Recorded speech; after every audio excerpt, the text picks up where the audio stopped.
New England scrub during the blizzard is a lot like an argument with your partner. It's cold, it's windy, and your mind is confused. You're not sure how you got there. My philosophy is simple. Stay calm and control the anxiety. When my wife wants to vent, I stay silent and I listen. Two things will happen. The real issue will resurface, or we will hit the wall of confusion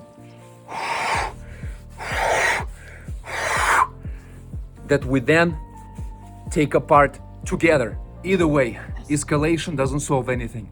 Regulation does. I'm freezing. If your relationship is stuck and needs thawing, we have something special for you. We are organizing group therapy through a Detox-MD. Details in description, link in the bio. Let's go! This was the coldest scrub I ever had. I have a brain freeze. It was so windy. Wow. Hey, New Jersey, that's how we do it.